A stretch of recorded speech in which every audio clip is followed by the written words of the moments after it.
We are at Weaver's Archery in Middleburg with Keith Weaver. And Keith, right around the corner, we're going to talk about hunting. What do we talk about first? As far as bowstrings, we've built custom strings as well. A couple different materials. You can pick whatever color you want. You can make it from mild to wild, unique to you. There's a bunch of different string materials out there. There is some inexpensive ones and there's some premium ones. So a bowstring is not just a bowstring, and we can help you walk through that. So. And then bringing it in for service. Important?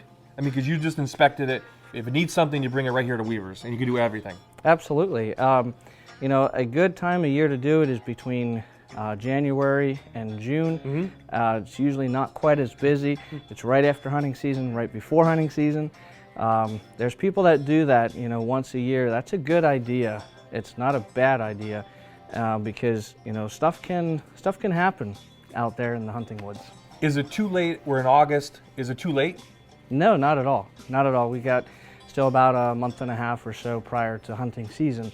Yeah, we do this actually even up through the season. Yeah, oh, absolutely. Yep. People have to think about that. Right. So next we talk about arrow selection, very important. It is very important because if you get an arrow that is too weak or too light, you may explode your bow like the one we just saw. It's very important. So you want to first of all see how long, make sure the draw length is correct. And then we have a measuring arrow that we measure how long the arrow needs to be. Then we have a chart, you know, with the draw length, or the arrow length rather, and the point weight. Point weight's very important.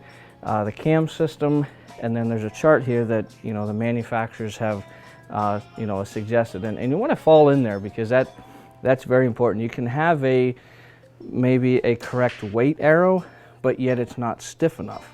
It'll be, as it were, a snake coming out of the bow, and that does not transfer the energy of the bow to the target, or to the arrow, and then to the target efficiently, and you'll have arrow flight issues, broadhead flight issues. So arrow selection is very, very important. Once you have the cams in time, draw length right, draw weight correct, then it's time to look at arrows. And Keith, another important part of preseason preps, checking your arrows. Absolutely. As we'll see on here, some of these are, this one here's got a ripped fletching that's going to make noise.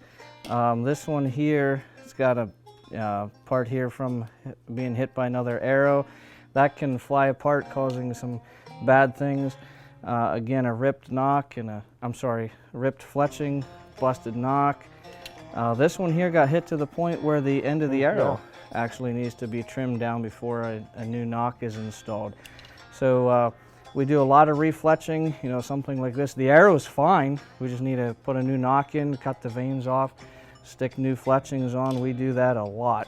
So ideally that's what you want it to look like, and we can make it look like that. And also on crossbows, because like this one here, this one got hit by another arrow right in the center of the nock. Yeah. That's a accident or a hazard waiting to happen there. You don't want to shoot that arrow. And broadheads are very important. A bow and an arrow kills by hemorrhaging, whereas a rifle kills by tunnel damage. So you want to make sure the business end of your arrow is very, very sharp. Now there's a bunch of different ones. I just have a few here. We got a bunch over on our broadhead display, but these are some of our better sellers, some of our better performing broadheads. There's any of them will do the trick if you put it in the right spot, but some still are better than others. And whatever you choose, you want to make sure that you got it flying good with the good, correct arrows, correct cam timing. All that makes a difference, especially when you come down, you know, to the business end of your broadheads. There's a bunch of different ones. I like a mechanical style broadhead, one that is closed, and when you shoot, when it hits the animal, it opens up to a bigger cutting diameter. The flight is very, very similar to a field point, but then again, like I said, some people like they might like a conventional style where the blades are always open. You can sometimes have a little bit more arrow flight issues with these. You might need to tweak your setup a little bit more with something like this, but they will all do the trick. You want to make sure, first and foremost, that they're sharp. Again, we're right along 522, right between Middleburg and Selinsgrove, right smack along 522. It's simple to find. weaversarchery.com, where you can give us a call, send us an email. It's pretty simple.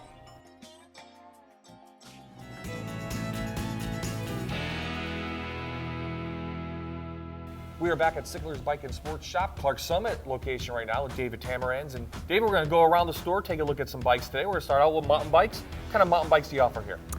We have a full range of mountain bikes for any kind of terrain. We have beginner bikes all the way up to top level race bikes, everything in between. Okay, we have one right here. What is this one? It's a Cannondale, This is the Cannondale Catalyst. This is the entry level bike that we sell.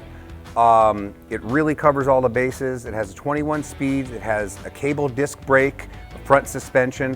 It's really a great all-around bike for anybody that just wants to get out on the trail as a beginner, or even an intermediate rider would appreciate it as well. And you have bikes for different levels too, right? Absolutely. All size ranges, all price levels, all ability levels.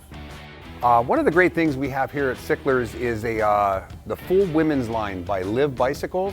These bikes are directly targeted towards women. They feature geometry and fit just specifically for women.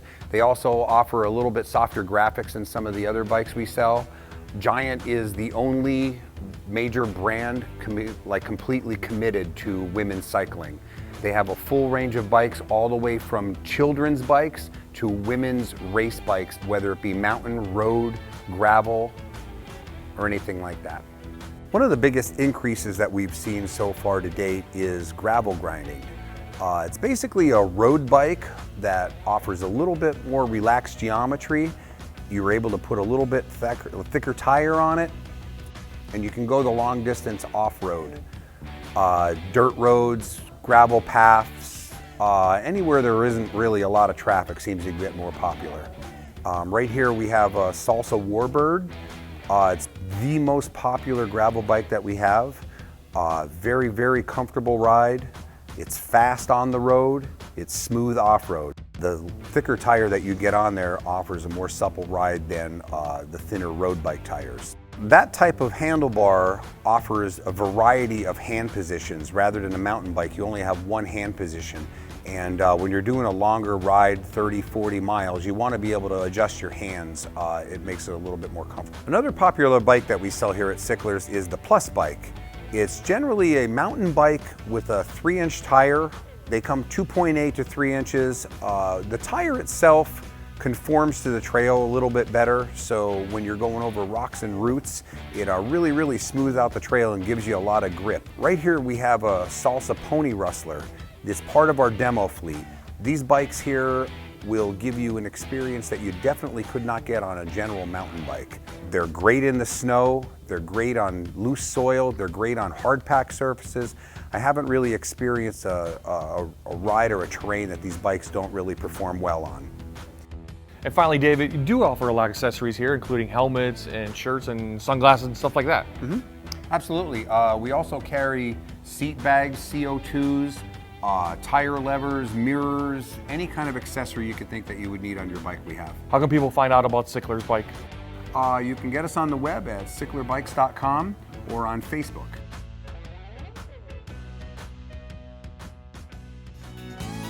Coming up next on The Great Outdoors, we'll take a look around the cabin, plus fly fishing at Pocono Manor.